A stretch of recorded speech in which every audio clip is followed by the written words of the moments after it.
오늘 예배를 통해서 우리에게 주신 하나님의 말씀은 신약성경 로마서 6장 6절에서 13절까지의 말씀입니다.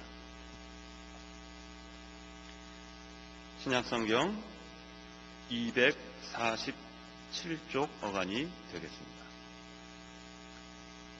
로마서 6장 6절에서 13절까지의 말씀, 이제 제가 하나님의 말씀을 받들어 읽겠습니다. 우리가 알거니와 우리의 옛사람이 예수와 함께 십자가에 못 박힌 것은 죄의 몸이 죽어 다시는 우리가 죄에게 종노릇하지 아니하려 함이니, 이는 죽은 자가 죄에서 벗어나 의롭다 하심을 얻었음이라. 만일 우리가 그리스도와 함께 죽었으면 또한 그와 함께 살 줄을 믿노니, 이는 그리스도께서 죽은 자 가운데서 살아나셨음에 다시 죽지 아니하시고 사망이 다시 그를 주장하지 못할 줄을 알미로라. 그가 죽으심은 죄에 대하여 단번에 죽으심이요 그가 살아계심은 하나님께 대하여 살아계심이니, 이와 같이 너희도 너희 자신을 죄에 대하여는 죽은 자요 그리스도 예수 안에서 하나님께 대하여는 살아있는 자로 여길지어다. 그러므로 너희는 죄가 너희 죽을 몸을 지배하지 못하게 하여 몸의 사욕에 순종하지 말고, 또한 너희 지체를 불의의 무기로 죄에게 내주지 말고, 오직 너희 자신을 죽은 자 가운데서 다시 살아난 자 같이 하나님께 드리며 너희 지체를 의의 무기로 하나님께 드리라. 아멘. 온갖 모욕과 고통을 당하시고 마침내 십자가에 못 박혀 돌아가셨습니다. 그러면 왜 예수님의 십자가가 모욕과 고통의 상징이었는가? 우리가 몇 가지 생각해 볼 수가 있습니다. 예수님의 십자가는 저주였기 때문에 모욕과 그리고 고통의 상징이었습니다. 십자가는 인류 역사상 가장 비참한 그리고 잔인한 사형 제도였습니다. 예수님 당시 로마는 식민 통치를 가장 효과적으로 수행하기 위하여서 십자가로 사형 제도를 마련하였습니다. 그래서 범죄하였거나 정부에 반역을 하면은 십자가형에 처하게 되었습니다. 그런데 십자가에 달려 처형을 받는 죄수는 짧게는 하루, 그리고 길게는 며칠 동안 피를 흘리면서 갈증과 고통을 겪으며 죽어갔습니다. 그리고 나무에 매달린 채로 그렇게 고통을 당하며 죽어가는데, 나무에 매달릴 때는 옷을 다 벗깁니다. 그래서 지나가는 사람들 앞에서 수치를 당하게 되기 때문에 저주였습니다. 더군다나 유대인은 십자가형이 집행된 장소를 골고다라 그렇게 불렀습니다. 골고다라고 하는 말은 히브리어 언어로 해골이라 하는 그런 뜻을 가지고 있는데, 라틴어로는 갈바리아 그렇게 표현을 하였습니다. 그래서 영어로는 갈보리, 캘버리 그렇게 발음을 합니다. 그래서 우리가 골고다 언덕, 갈보리 언덕 그렇게 말을 합니다. 십자가형이 집행된 장소가 골고다라고 불리는 데는 두 가지의 이유가 있었습니다. 하나는 멀리서 그 언덕을 바라보면은 해골과 같은 모양이었기 때문에 말 그대로 골고다라 그렇게 부르기도 하였습니다. 다른 하나는 사람들이 그곳에다가 죽은 사람의 시신을 버리고 해골을 갖다 버렸기 때문에 그곳을 골고다라 그렇게 부르기도 하였습니다. 근데 바로 이러한 장소에서 예수님은 십자가에 달려 돌아가셨습니다.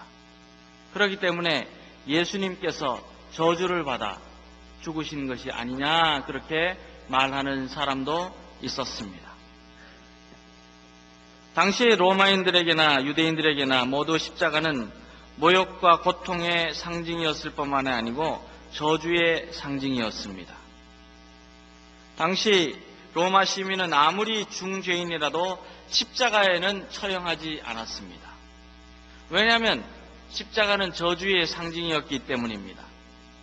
당시 로마의 정치가요 유명한 철학자인 툴리우스 키케로에 의하면 십자가는 가장 잔인하고 비참한 형벌로 로마 시민에게는 그 생각조차 얼씬거려서도 안 된다, 그렇게 말할 정도로 회피하였던, 십자가형에 처하지 않았던 그러한 형벌이었습니다. 유대인에게도 십자가는 저주의 상징이었습니다. 신명기 21장 23절의 말씀을 보면은 나무에 달린 자는 하나님께 저주를 받았음이니라 라고 말씀하신 대로 십자가는 구약시대 때부터 저주의 상징이었습니다. 그러면 왜 예수님은 이처럼 모욕과 고통과 저주의 상징인 십자가에 달려 죽으셔야만 하셨습니까? 예수님의 십자가는 대속의 죽음입니다. 예수님이 십자가에 달려 죽으신 그 이유는 바로 대속적 죽음입니다. 예수님이 대속적 죽음을 맞이하셨다 하는 말의 뜻은 인간의 죄를 대신하여서 죽으셨다 하는 그런 의미입니다.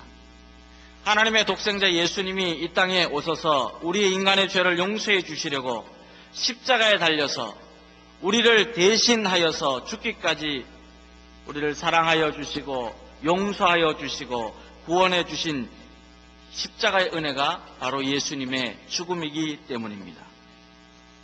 우리 모든 인간은 죄인입니다. 하나님을 떠나 생각하고 살기 때문에 죄인입니다. 사도 바울은 로마서 3장 10절에서 말씀한 대로 의인은 하나도 없다 하였습니다. 예레미야 선지자가 17장 9절에서 말씀한 대로 우리는 만물보다 거짓되고 아주 부패한 마음을 가졌기 때문에 우리는 죄인입니다. 인간은 겉으로 화려하고 건장해 보이지만 속은 썩어서 냄새가 나고 죽어가는 죄인입니다. 예수님은 요한복음 16장 9절에서 말씀하시기를 죄에 대하여라 함은 그들이 나를 믿지 아니함이요라고 그렇게 말씀하십니다. 우리 인간은 하나님 없이 살기 때문에 죄인이요, 하나님을 믿지 않기 때문에 죄인입니다. 그래서 우리에게 남는 것은 사망뿐입니다. 그러나 사랑의 하나님께서는 죄인인 우리 모든 인생들을 살리시고 영생복을 주시기 위하여서 독생자 예수님을 우리에게 보내주셨습니다. 십자가에 달려 죽기까지 우리를 용서하여 주시고 사랑해 주셔서 그를 믿는 자는 죽지 않고 멸망하지 않고 영생을 얻는 복을 누리게 하여 주셨습니다. 사랑하는 여러분, 예수님께서는 바로 저와 여러분을 위하여서 골고다 언덕에서 십자가를 지셨습니다. 겉으로 믿음이 있어 보이고 겉으로는 열심히 주님과 교회를 위해서 충성하는 것 같지만 그러나 속으로는 아직도 화가 있고 분이 있고 시기와 질투가 있는 우리 때문에 예수님은 십자가에 달려 죽으셨습니다.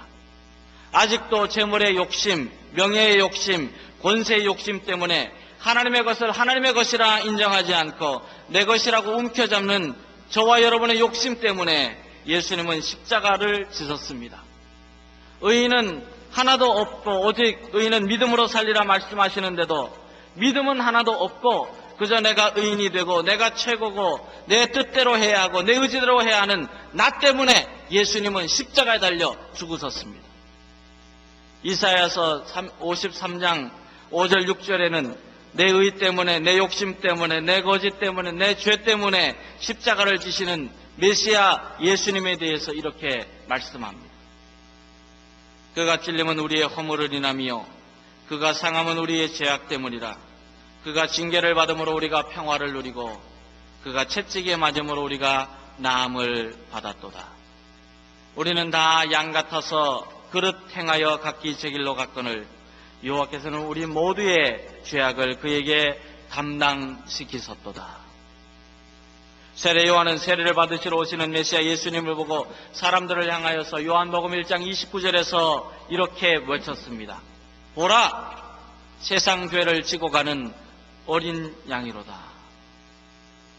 예수님은 하나님의 어린 양이 되셔서 우리의 모든 죄를 대신하여 십자가에 달려 죽으셨습니다. 사랑하는 여러분, 예수님은 죄인된 우리를 새 사람 되게 하고 새 생명 얻게 하기 위하여서 고통의 십자가, 모욕의 십자가, 저주의 십자가를 지고 골고다 언덕에서 죽으셨습니다. 그러나 로마 사람들에게는 십자가는 치욕이었고 저주였고 그리고 참혹한 형틀이 되었습니다. 그렇기 때문에 오늘 사도 바울이 편지하는 로마의 성도들에게도 하나님의 사랑과 용서와 구원의 결정체인 예수 그리스도의 십자가의 의미를 바로 알고 있으라 그렇게 가르쳐주고 있습니다. 그들은 십자가의 의미를 알고 있지 못하였습니다. 그저 십자가는 모욕이었고 고통인 줄만 알았습니다. 저주인 줄만 알았습니다. 그런데 예수님이 지신 그 십자가의 의미가 어디 있는가 사도 바울은 그들에게 분명하게 가르쳐주며 선포합니다. 오늘 저와 여러분도 이 말씀을 통하여서 예수 그리스도의 십자가의 의미가 저와 여러분에게 내 심령에 어떤 의미가 있는지 다시 한번 깊이 새길 수 있는 시간이 될 수 있기를 주님의 이름으로 기원합니다. 그러면 예수님의 십자가는 오늘 저와 여러분에게는 어떤 의미가 있습니까? 2000년 전에 예수님의 십자가는 지금 이 시대, 이 시간에, 이 순간에 우리에게는 어떤 의미가 있습니까? 예수님의 십자가는 오늘 6절 말씀을 보면은 죄에서 자유를 얻게 한다 선포하고 있습니다. 자유라고 하는 것은 하고 싶은 대로 하는 것이 아닙니다. 우리는 하고 싶은 대로 하는 것이 자유라는 생각을 하는 경우가 많이 있습니다. 그러나 자유는 하고 싶은 것을 하는 것이 아니라 자유는 해야 할 일을 할 때에 주어지는 것입니다. 기차는 주어진 궤도 위에 있을 때 자유롭게 달릴 수가 있습니다. 지구도 그냥 도는 것 같지만은 태양 주위를 도는 궤도 위에 있을 때에 자유롭습니다. 안전합니다. 문제가 없습니다. 식물도 마찬가지입니다. 자연의 법칙에 의해서 움직일 때에 식물은 자라나고 열매를 맺고 그리고 참으로 풍성하여집니다. 태양과 물과 공기를 자유롭게 누릴 수 있는 그런 자연의 법칙이 식물에게 있어야 되는데 식물은 그것을 거부하고 그것을 외면한다면 성장하고 열매를 맺지 못하게 됩니다. 저와 여러분도 마찬가지입니다. 우리는 하나님이 정해주신 궤도에 있을 때 참 자유를 누릴 수가 있습니다. 다른 말로 하면 우리가 하나님의 뜻과 경륜과 계획 안에서 움직일 때 거기에는 언제나 자유함이 있습니다. 예수님은 요한복음 8장 32절에서 말씀하십니다. 진리를 알지니 진리가 너희를 자유케 하리라. 예수님은 이 땅에 포로된 자에게 자유를 주시기 위해서 진리로 우리를 찾아오신 분이십니다. 진리 되시는 예수님은 우리를 찾아오셔서 십자가에 달려 죽으심으로 우리의 모든 죄악을 사하여 주시고 죄에 대해서 자유하게 하여 주셨습니다. 그렇기 때문에 우리가 진리 되시는 예수님 안에 있을 때에만 참된 자유를 누릴 수 있게 됩니다. 사도 바로 오늘 6절에서 말씀하기를 우리가 알거니와 우리의 옛사람이 예수와 함께 십자가에 못 박힌 것은 죄의 몸이 죽어 다시는 우리가 죄에게 종노릇 하지 아니하려 함이니라고 하였습니다. 우리는 더 이상 죄의 종이 될 수가 없습니다. 사단의 종이 될 수가 없습니다. 왜냐하면 예수님이 바로 저와 여러분의 그 매임에서 놓아주시도록 하기 위하여 십자가를 지셨기 때문입니다. 사단은 끊임없이 우리의 육신의 눈으로 보는 것을 더 중요하게 생각하도록 만들어갑니다. 그래서 육신으로 보는 피조물에 묶여서 살도록 합니다. 물질에 묶여서 살게 합니다. 그뿐 아니라 불의를 합리하여서 불의에 매여서 살도록 합니다. 다른 사람이 다 하는데 괜찮겠지, 다 그렇게 행하니까 나도 그렇게 해야 되는 것 아닌가, 그런 생각을 합니다. 잘못된 양심에 매여서 자책하며 괴로워하게 만듭니다. 1973년도에 제작이 된 빠삐용이라고 하는 영화가 있습니다. 나비라고 하는 불란서 말입니다. 악마의 섬이라고 불리는 남미의 불란서 영인 기아나 형무소의 감옥에 갇힌 한 무기수의 탈출에 대한 내용입니다. 이 영화에서 인상적인 부분은 가슴에 빠삐용, 나비의 문신이 있는 앙리 샤리엘이 종신형을 받는 죄수로 감옥에 들어오게 됩니다. 그런데 혹서와 가혹한 강제노동과 그리고 자기에게 씌워진 살인죄의 누명을 벗기 위하여서 끊임없이 탈출을 시도합니다. 그런데 마지막으로 탈출에 성공하여서 자유를 얻었다 그렇게 외칩니다. 그때 그의 친구인 드가가 독백을 하면서 이렇게 말을 합니다. 너희가 아무리 탈출에 성공하였어도 너의 마음의 감옥에서 벗어나지 않으면 너는 여전히 감옥에 갇혀 있는 것이다. 사랑하는 여러분, 지금도 우리는 욕망의 욕심이, 분노와 절망이, 시기와 분쟁이 우리를 얽어매고 가두려고 공격해 오고 있습니다. 그러나 우리는 진정한 자유를 주시려고 십자가를 지신 예수님의 은혜를 깨닫고 십자가를 의지하지 아니하면 우리의 삶을 가두려고 하는 죄의 감옥에서 벗어날 수가 없습니다. 우리는 십자가를 의지할 때만 더 이상 종의 멍에를 매지 않고 날마다 주님 주시는 자유함을 누리게 됩니다. 마음의 자유함, 인생의 자유함을 누리게 됩니다. 저와 여러분은 십자가를 믿고 의지하여서 죄에서 자유함을 얻고 날마다 주님의 기쁨과 평강을 누리는 주님의 사랑하는 사람들이 될 수 있기를 주의 이름으로 기원합니다. 십자가는 또한 우리가 날마다 예수 그리스도와 함께 살도록 힘을 줍니다. 우리는 예수님의 십자가로 하나님의 자녀가 되는 구원을 얻었습니다. 이 믿음을 가질 때에 우리는 영원히 사는 생명을 누리게 됩니다.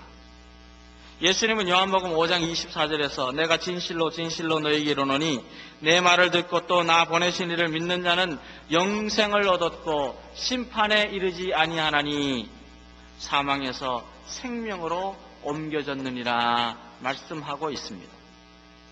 하나님은 영원하신 분이셔서 우리를 구원하신 은혜를 저버리지 아니하시고 우리를 외면하신 분이십니다. 그런데 사단 마귀는 자꾸 우리를 방해하여서 회방하고 유혹하고 공격해서 넘어지게 만듭니다. 때로는 자만심을 가지도록 공격해 올 때도 있습니다. 이 자만심을 가지게 되면 결국에는 우리는 어떻게 사느냐? 하나님 없이 살게 됩니다. 하나님 없이 사는 인생은 결국은 패망하게 될 수밖에 없습니다. 어느 날 마귀가 한 경건한 사람을 찾아왔습니다. 그리고 칭찬을 하기 시작을 합니다. 전도 많이 한 것, 물질 많이 거두어 들인 것, 그리고 그 많은 물질을 또 포기해서 다른 사람을 섬기는 것, 명예를 포기하고 청빈한 생활을 하는 것, 이런 모든 일은 당신이 아니면은 그 누구도 흉내낼 수 없는 일이다. 당신은 참 위대한 사람이다. 위대한 생각을 가지고 있다. 그렇게 추켜 세웠습니다. 그랬더니 그 사람의 마음이 고무풍선처럼 점점 부풀게 되었습니다. 결국에는 자만에 빠지게 되었습니다. 그러다가 이 사람이 사단의 말을 한참 듣고 있다가 사단의 말을 가로막으면서 이렇게 말을 합니다. 내가 그렇게 생각할 수도 있지만 그러나 한편 생각해보면 만일 하나님이 나에게 은혜를 주시지 아니하시고 하나님께서 나에게 다른 사람을 섬기는 사명을 주시지 않으셨다면 나는 아무것도 할 수 없었을 것입니다. 물론 나보다 더 많은 일을 하고 나보다 더 많은 섬김을 하는 사람들도 있지만은 그러나 나는 늘 부족하여서 이렇게 한 것도 다 하나님의 은혜입니다. 그렇게 말을 했습니다. 마귀는 겸손한 사람에게서는 떠나갑니다. 마귀는 자기를 낮추고 주님을 높이는 사람은 공격할 수가 없습니다. 결국 마귀는 쫓겨가고 그는 더욱더 열심히 주님을 섬기는 사람이 되었습니다. 이처럼 사단 마귀는 자꾸 우리가 위대한 것처럼, 내가 한 것처럼, 내가 최고인 것처럼 만들어갑니다. 내가 아니고서는 아무것도 할 수 없다, 그렇게 만들어갑니다. 아닙니다. 하나님의 은혜로 하는 것입니다. 하나님께서 나에게 힘을 주시기 때문에 내가 섬길 수 있고 내가 일할 수 있는 것입니다. 마귀들은 또한 우리 인간들의 사소한 문제를 크게 부풀리는 성질도 있습니다. 우리가 어떤 문제가 생길 때마다 큰일 났다. 어떻게 하면 좋지? 이거 다 끝나는 것이 아닌가? 그런 생각을 자꾸 하게 만들어 갑니다. 낙담부터 하게 만드는 것이 사단 마귀의 일입니다. 어려움을 당하면 거봐, 운명이 그렇잖아. 너 팔자가 그래. 희망이 없다니까. 결국에는 그렇게 인생이 끝나는 거야. 그렇게 포기하게 만드는 것은 사단입니다. 우리 그리스도인들에게 운명이 어디 있습니까? 팔자가 어디 있습니까? 하나님께서 주시는 은혜로 사는 것 아닙니까? 근데 믿는 사람도, 직분이 있다고 하는 사람도, 우리 팔자가 다 그래요. 우리 운명이 다 그래요. 그것은 다 믿음 없는 말입니다. 조금만 잘 풀리면 바로 내가 잘나서 그렇다. 나보다 더 훌륭한 사람은 없다. 내가 최고다. 그렇게 말을 하고, 조금만 되지 않으면 나는 왜 이럴까? 나는 하는 것은 아무것도 안 돼. 내 팔자가 왜 그런가? 그렇게 자꾸 인생을 포기하게 만드는 것은 다 사단이 하는 일입니다. 우리가 믿음으로 살려고 하면 할수록 불신하게 만들고 불평하게 만들고 분쟁하게 만들어서 갈라지게 하는 것이 누구인가? 사단 마귀의 역사입니다. 하나님의 은혜를 잊어버리고 떠나는 것이 사단의 역사입니다. 그러면 우리가 어떻게 하여 구원받은 하나님의 자녀로 사단 마귀를 이기고 승리할 수 있겠습니까? 어떻게 하여 오직 하나님께만 영광 돌리는 믿음의 삶을 살 수가 있겠습니까? 주님의 자녀는 날마다 십자가를 붙잡아야 합니다. 예수 그리스도의 십자가를 확신하고 붙들고 의지하고 믿으며 살아가야 합니다. 예수님의 십자가는 우리를 믿음의 사람으로 살게 합니다. 예수님의 십자가는 우리의 질병을 고칩니다. 예수님의 십자가는 우리의 연약함을 강하게 하여 줍니다. 우리의 불신앙을 사라지게 하고 우리의 고난을 물러가게 하고 우리의 죄악을 씻어주고 우리의 부족함을 채워주는 것, 예수 그리스도의 십자가밖에 없습니다. 왜냐하면 예수님의 십자가는 죽음의 권세를 이기고 우리를 살리는 능력이기 때문입니다. 그러기에 사도 바울은 8절 말씀에서 만일 우리가 그리스도와 함께 죽었으면 또한 그와 함께 살 줄을 믿노라 하였습니다. 사랑하는 여러분, 저와 여러분은 날마다 십자가의 은혜 안에 머물면서 거룩하고 성결하게 살기를 바랍니다. 십자가 아래 머물러서 예수님과 함께 사는 주님의 백성들이 되기를 바랍니다. 우리가 십자가로 살면 영원히 살고 주님이 주시는 은혜로 살게 됩니다. 날마다 주님의 십자가를 붙잡는 사랑하는 주양의 성도들이 되기를 간절히 기원합니다. 사랑하는 여러분, 예수 그리스도의 십자가로 하나님의 자녀가 되어서 영원한 생명을 누리는 저와 여러분은 이제 우리의 몸을 십자가의 은혜를 베풀어 주신 하나님께 드리기로 결단할 수 있기를 바랍니다. 우리의 삶을 주님께 드리고 우리의 믿음을 드리고 우리의 생각을 드리고 우리의 열심을 드릴 수 있기를 바랍니다. 13절 말씀 우리가 함께 읽겠습니다. 13절입니다. 또한 너희 지체를 불의의 무기로 죄에게 내어주지 말고 오직 너희 자신을 죽은 자 가운데서 다시 살아난 자 같이 하나님께 드리며 너희 지체를 의의 무기로 하나님께 드리라. 아멘. 사도 바울은 예수님의 말씀대로 우리에게 자기를 부인하고 자기 십자가를 지고 주님을 따르라 가르쳐 주신 이 말씀입니다. 주님께서 주시는 그 말씀을 똑같이 사도 바울은 로마의 성도들에게 전하고 있습니다. 우리가 십자가의 은혜를 받았으면 십자가를 의지하고 살면 우리의 삶을 주님의 의의 병기로 살아가라, 그렇게 가르쳐 주고 있습니다. 주님은 두 제자를 데리고 어떤 길을 들어서게 되셨습니다. 거기서 주님께서는 각자 무게가 똑같은 십자가 하나씩을 내주시면서 주님께서 걸어가셨던 길을 끝까지 따라오라, 그렇게 말씀하셨습니다. 십자가를 지고 주님께서 가시는 그 길을 따라오라고 그렇게 가르쳐 주셨어요. 첫 번째 제자가 주님께서 가신 길을 십자가를 지고 갑니다. 그런데 얼마나 가볍게 십자가를 메고 가는지 몰라요. 그런데 두 번째 제자는 얼마나 힘들어하고 그렇게 무거워하고 뒤쳐서서 따라옵니다. 십자가를 걸머진 지 하루 만에 첫 번째 제자가 주님께서 가셨던 그 길을 다 따라가서 주님 앞에 당도하였습니다. 그리고 십자가를 주님께 내드렸어요. 주님은 첫 번째 십자가를 아주 가볍게 지고 온 그 제자에게 등을 두드려 주시면서 아들아 참 잘했구나 그렇게 칭찬해 주셨어요. 그런데 두 번째 제자는 이튿날 저녁이 되어서야 겨우 그 무거운 십자가를 지고 우리 주님께서 당도하신 그곳에 도착을 했습니다. 도착한 제자가 십자가를 주님의 발 앞에 내동댕이 치면서 불만을 토로합니다. 주님, 이런 법이 어디 있습니까? 저 제자에게는 가벼운 십자가를 주고 왜 나에게는 이렇게 무거운 십자가를 주십니까? 똑같이 그렇게 해주셔야죠. 그러니 내가 늦을 수밖에요. 이렇게 무겁고 힘들게 올 수밖에요. 그런 법은 없습니다. 그렇게 불만을 토로했어요. 주님께서 슬픈 얼굴로 두 번째 제자를 바라보시면서 말씀하셨어요. 내가 처음에 말하지 않았니? 십자가는 똑같은 무게란다.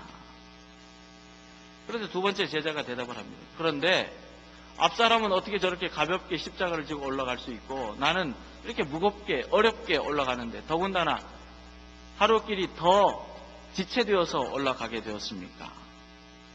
왜 저만 십자가를 옮기느라고 이렇게 쩔쩔매었습니까? 이렇게 물어보자 주님께서 대답을 하시기를 십자가는 탓하지 말아라. 그 까닭은 십자가를 지고 오는 동안에 내가 거기에다가 불만도 넣고 불평도 넣고 무겁다고 짜증도 내고 안 하려고 피하고 마음이 없으니 그 십자가가 무거울 수밖에. 인내하고 감사하고 묵묵히 사랑을 실천하였기 때문에 이 제자는 가볍게 십자가를 지고 올 수 있었지만은 너는 불평하고 불만하고 그저 외면하려고만 하였기 때문에 십자가의 무게가 더 무거워지고 힘은 더 들게 되었단다. 사랑하는 여러분, 예수님이 우리를 구속하시기 위하여서 십자가를 지심으로 우리는 새 사람이 되고 새 생명을 얻어서 영원히 사는 하나님의 자녀가 되었습니다. 이 은혜를 받은 우리도 사도 바울의 말씀과 같이 예수 그리스도의 십자가로 무장하고 십자가를 지고 기쁨으로 주님께 나아갈 수 있기를 간절히 바랍니다. 또한 너희 지체를 불의의 무기로 죄에게 내어주지 말고 오직 너희 자신을 죽은 자 가운데서 다시 살아난 자 같이 하나님께 드리며 너희 지체를 의의 무기로 하나님께 드리라. 저와 여러분, 우리에게 맡겨진 십자가를 기쁨으로 지고 하나님의 뜻을 이루는 일에 기쁨으로 자신을 드리는 주님의 백성들이 되기를 주의 이름으로 간절히 기원합니다. 하나님 아버지, 오늘도 우리를 위하여서 십자가를 지시고 죽기까지 사랑하여 주신 그 은혜 감사합니다. 주님의 십자가로 우리가 자유함을 누리고 주님의 십자가로 우리가 생명을 누렸습니다. 주님의 십자가로 왕이 되시고 우리의 구원이 되시고 영생이 되시는 예수님과 함께 살게 하여 주셨습니다. 하나님, 오늘도 나에게 맡겨진 그 십자가를 지고 주님을 따르는 주의 자녀 되게 하여 주시옵소서.